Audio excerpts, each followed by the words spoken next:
compartir un texto. La verdad que es como un relato bien larguito, ¿ah? Así que yo lo que voy a hacer es como leer las partes principales y para que esto no sea solamente una reflexión de aquí entre nosotros, sino también sea un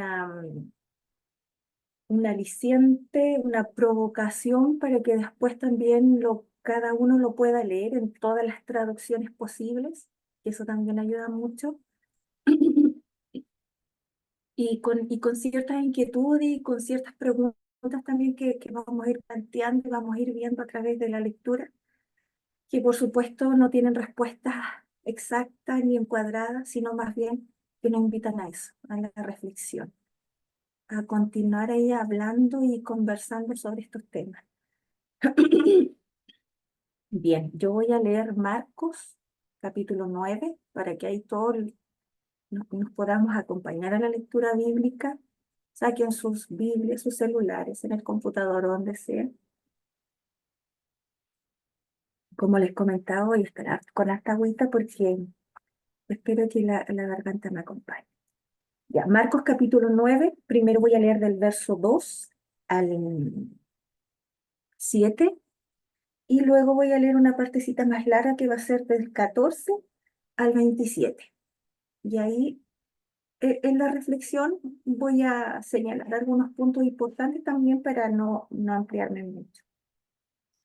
6 días voy a leerlo en el nombre del Padre, del Hijo y del Espíritu Santo. 6 días después, Jesús tomó consigo a Pedro, a Jacobo y a Juan, y los llevó a una montaña alta donde estaban solos. Allí se transfiguró en presencia de ellos. Su ropa se volvió de un blanco resplandeciente como nadie en el mundo podía blanquearla. Y se le aparecieron Elías y Moisés, los cuales conversaban con Jesús. Tomando la palabra, Pedro le dijo a Jesús: Rabí, qué bien que estemos aquí. Podemos levantar 3 albergues, uno para ti, otro para Moisés y otro para Elías. No sabía qué decir porque todos estaban asustados. Entonces apareció una nube que los envolvió, de la cual salió una voz que dijo: Este es mi hijo amado, escúchenlo. Luego en el 14, cuando llegaron a donde estaban los otros discípulos, vieron que a su alrededor había mucha gente y que los maestros de la ley discutían con ellos. Tan pronto como la gente vio a Jesús, todos se sorprendieron y corrieron a darlo. ¿Qué están discutiendo con ellos?, les preguntó. Maestro, respondió un hombre de entre la multitud, ¿te he traído a mi hijo? Pues está poseído por un espíritu que le ha quitado el habla. Cada vez que se apodera de él, lo derriba. Echa espumarajos, cruje los dientes y se queda rígido. Les pedí a tus discípulos que expulsaran al espíritu, pero no lo lograron. Ah, generación incrédula, respondió Jesús. ¿Hasta cuándo tendré que estar con ustedes? ¿Hasta cuándo tendré que soportarlos? Tráiganme al muchacho. Así que se lo llevaron. Tan pronto como vio a Jesús, el espíritu sacudió de tal modo al muchacho que éste cayó al suelo y comenzó a revolcarse echando espumarajos. ¿Cuánto tiempo hace que le pasa esto?, le preguntó Jesús al padre. Desde que era niño, contestó. Muchas veces lo ha echado al fuego y al agua para matarlo. Si puedes hacer algo, ten compasión de nosotros y ayúdanos. ¿Cómo que si puedo? Para el que cree todo es posible. Sí creo, exclamó de inmediato el padre del muchacho. Ayúdame en mi poca fe. Al ver Jesús que se agolpaba a mucha gente, reprendió al espíritu maligno. Espíritu sordo y mudo, dijo, te mando que salgas y que jamás vuelvas a entrar en él. El espíritu, dando un alarido y sacudiendo violentamente al muchacho, salió de él. Este quedó como muerto, tanto que muchos decían: ya se murió. Pero Jesús lo tomó de la mano y lo levantó, y el muchacho se puso de pie. Bien, ahí luego ustedes cada uno, ¿cierto?, leen el relato más completo. Me gusta a mí porque hay una dualidad de contextos, una dualidad de realidades, una dualidad de momentos, una dualidad de tiempos. Me gusta este texto y me gusta mirarlo desde la eclesiología, desde la forma de hacer iglesias. Así que la invitación va a ser a esa, a ver este texto en una forma de cómo hacemos iglesia. y estar siempre haciendo ese contraste. Por un lado tenemos, ¿cierto?, este relato del evangelista Marco, que le llamamos Marcos, ¿cierto?, el Evangelio de Marcos. Sabemos que tiene bastantes detalles. Sabemos también que este Evangelio es como la base de los otros dos, ¿cierto?, y que es el primero que se escribió. Pero él nos relata, ¿cierto?, un mundo, por un lado, maravilloso, en el monte, con este Moisés y este Elías representando, yo creo, no solamente Moisés la ley y el Elías los profetas, sino que representando muchas cosas más de lo que significaba para los judíos. Este Moisés que representa que Dios lo ha utilizado para hacer milagros portentosos, ¿cierto? Y que de alguna manera también ha sido el salvador de este pueblo que se ha formado a través de esta salida de Egipto. Este Elías también defensor del yavismo, del Yahvé, de adorarlo solo a él, de no las otras religiones. Y ahí está Jesús en esta transfiguración y los discípulos ven a este Moisés, eh, ya, y, y sucede algo maravilloso, sucede esta transfiguración. Y ahí me llama la atención, dice, blanco, tan blanco que nadie más podría lograr este blanco. O sea, es una cosa única. Un resplandor incomparable, un resplandor absolutamente único. Y, y me parece tan hermoso este momento, en ese sentido de ver la gloria de este Jesús transfigurado, de ver esta luz que nos alumbra absolutamente y definitivamente para nuestra vida. Y, y de la necesidad también viéndole con estos ojos de eclesiología, de eclesia, de que estemos permanentemente viendo esta luminosidad de Jesús, que nos ilumine nuestro camino, nuestra vida. Y eso es todo lo maravilloso que nos entrega el encuentro. Pero también hay un peligro en eso, y el peligro de la solicitud de estos discípulos. Estamos tan extasiados en esta situación, estamos tan contentos con esta luz tuya, Jesús, que podríamos quedarnos aquí, que podríamos permanecer aquí por siempre. Nosotros mismos te hacemos aquí bueno, algunos dicen enramada, otros dicen tienda, según las traducciones, y una para Moisés, y otra para Elías, y otra para ti. Aquí nos quedamos, disfrutando de tu luz. Y más todavía porque dice que Dios mismo habla, escucha la voz. Y esto sí a mí me gusta mucho, porque si bien es cierto, habíamos escuchado, este es mi hijo amado, pero hay una palabra súper importante y dice, escúchenlo, escúchenlo. O sea, y ahí tenemos toda esa magnificencia de esta escena, uno la vamos a llamar, de este tremendo relato. Entonces, por un lado tenemos todo esto maravilloso, esto bueno, esto que necesitamos, estar en la iglesia, pero tenemos el riesgo de querer permanecer ahí, de hacer enramadas especiales para cada uno y disfrutar no solamente nosotros e iluminar no solamente nosotros.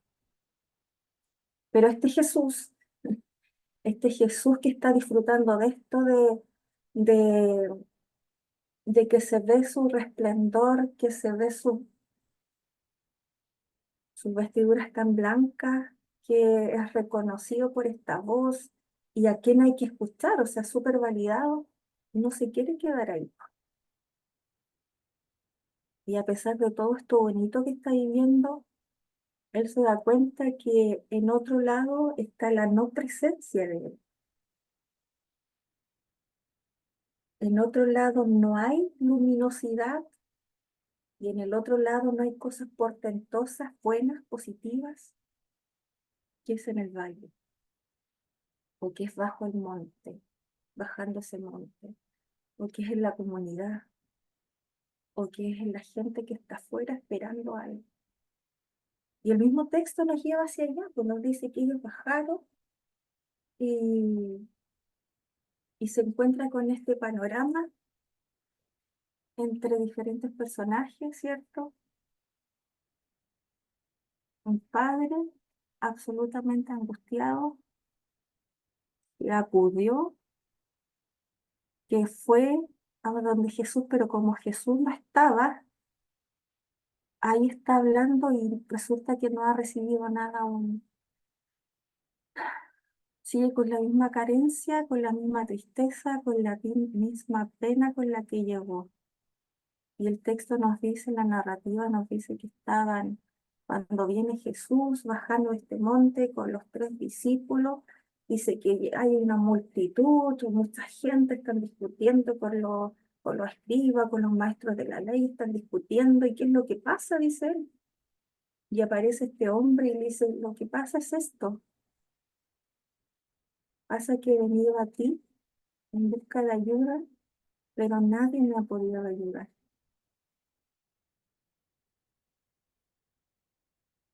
Y ahí está el Padre, mientras los otros discuten con esa misma carencia. Y está ese hijo, mucho peor aún, y la palabra dice que está mudo. Después cuando Jesús en el relato dice que le saca el espíritu, le dice sordo y mudo. Y no solamente estaba sordo y mudo, sino que el texto nos dice que donde sea lo tiraba al suelo, donde fuera, si estaba, lo tiraba a la tierra, lo tiraba al fuego si había fuego, lo tiraba al agua si había agua. Y por supuesto eso trae vergüenza, indignidad, eh, desesperación, angustia, porque yo imagino y él no tenía idea cuándo le iba a suceder algo y cuándo iba a ser avergonzado delante de todos. Hasta que Jesús llega, ¿cierto? Y, y empieza a conocer el relato y qué es lo que ha pasado y qué es lo que está pasando. Y dice que los discípulos no pudieron hacer nada porque les faltaba fe. Pero ¿sabe lo que me llama la atención? Porque Jesús se enoja mucho, dice, porque ellos, generación, dice generación, ni siquiera le dice ustedes, discípulos, hombres de poca fe, dice generación incrédula. ¿Qué es lo que está pasando? Generación incrédula. Y él se enoja mucho porque ellos dicen, bueno, ahí utiliza un término, pistis es fe, creer. Entonces hace mucho un juego de palabras entre ustedes los que no creen, ustedes los que no tienen fe, ustedes eh, faltas de fe, incrédulos, y hace mucho un juego de palabras con esa palabra en el griego. Y se enoja mucho porque los discípulos no tienen fe. Pero cuando llega la hora de preguntarle al Padre, el Padre le dice, estoy creyendo, pero ayúdame en mi incredulidad. O sea, también hay falta de fe, ¿no?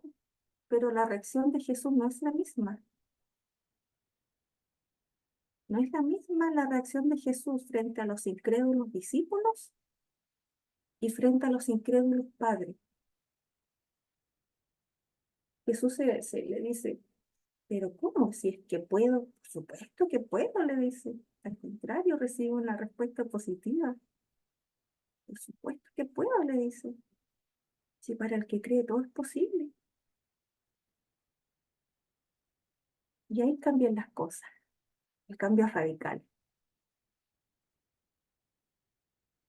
El Padre por fin nos señala el relato, ¿cierto? Eh, por fin logra respuesta a lo que él necesitaba. Por fin lo que ha pedido, porque dice, ¿de cuándo le sucede esto? Desde niño, desde siempre ha pasado. Ni siquiera puedo hablar con él porque él, todo el rato lo que sí se repite es que es mudo. Y dice que Jesús se acerca, echa fuera al espíritu sordo del mudo y el niño lo recupera. Y cambia las realidades absolutamente del padre y del niño. Y en ese sentido, cambian las realidades de carencias, las realidades de indignidad, las realidades de desesperanza, las realidades de angustia en esperanza y en libertad, por supuesto. Después de eso, eh, en el relato después los discípulos dicen, ¿qué nos pasó? ¿Qué nos pasó? ¿Por qué no pudimos hacerlo? Y ahí dentro de muchas cosas, Jesús también responde. Y en ese sentido yo planteo más preguntas. ¿Qué nos pasó? ¿En qué hemos fallado? ¿Cuál es el fracaso? Y ahí me gustaría hacer esa comparación entre esta iglesia que está en la transfiguración, iluminándose con la luz de Jesús, escuchando la voz del Padre, oyendo todo el tiempo, pero que se quiere quedar ahí. Y en otro lado, la necesidad de que la presencia de Jesús vaya a liberar. El punto es el siguiente, y aquí les planteo otra pregunta. ¿Cómo viene Jesús hoy? Y creo que por ahí va el sentido nuestro, el sentido de la iglesia. Yo también nací en una iglesia pentecostal y me parece que hemos perdido el tiempo esperando la segunda venida. Hemos perdido el tiempo iluminándonos y estando y querer quedarnos en un solo lugar, cuando en realidad es afuera, es en el valle, es bajar del monte lo que Jesús pide de nosotros. Porque de esa manera Jesús viene todos los días, absolutamente todos los días. Entonces, a esta pregunta, Señor, ¿en qué fallamos o qué nos pasó? Tenemos muchas alternativas. Puede ser esta, que nos queremos quedar ahí arriba, en el monte solamente. Y creo que en las experiencias que cada uno comentaba, sobre todo cuando se presentaba, creo que a todos ya sabemos y tenemos un pensamiento de qué es lo que significa quedarse ahí en el monte, iluminándonos entre nosotros. La otra alternativa es poca fe. Pero poca fe ¿para qué? ¿En qué sentido? Porque como bien decía, y, y mientras Jesús dice, estos discípulos tienen poca fe, hay una molestia real de Jesús. Pero a este hombre le dice, ay, sí, para el que cree todo es posible, no te preocupes. Quizás por ahí va el hecho de que en el hombre hay honestidad. Hay honestidad en decir, estoy creyendo, pero ayúdame en este creer. Y hay una honestidad y un reconocimiento absoluto de que Jesús tiene que estar, es la fe, es creer, es hacer algo. Otra alternativa, la incapacidad de mostrar quiénes somos frente a la necesidad del otro. Y lo hablamos también en esta experiencia con esta pregunta que nos hacía Juan Esteban. ¿Cómo mostramos quiénes somos? ¿Y cómo vamos con Jesús a donde está la no presencia de Jesús? ¿Cómo nos movemos? ¿Cómo actuamos? ¿Cómo hablamos? ¿Damos los espacios para acoger, para abrazar. Jesús, su mensaje central es el reino y necesita que llegue a todos porque Él lo ha traído. Y esa es su bandera. Y la última alternativa es con respecto a a la respuesta que dice Jesús con respecto a la oración. Bueno, hay algunos textos que dicen la oración y ayuno y posiblemente esa parte sea un agregado, pero la oración también y la oración como encuentro con Dios, nuestra necesidad absoluta de este encuentro cotidiano con Él, para escucharle y para saber qué es lo que hay que hacer, ¿cierto? Y en ese sentido, hay una frase que siempre la hablamos o en las salas, en las clases, lo sagrado y lo profano. Yo decía aquí parece que fuera lo sagrado y lo inútil en este contraste. Entonces mejor no volvernos hacia ahí. Pierde su sentido, pierde lo que su esencia es ir y salir de ahí. Salir, que no necesitamos, por supuesto, iluminarnos para ir a iluminar, a iluminarnos nuevamente. ¿Hacia dónde? Familias rotas, restablecer relaciones, abrazar. Tantas, tantas carencias que creo que podríamos estar aquí horas y horas hablando de aquello, ¿cierto? Y cada uno a su alrededor puede ver diferente.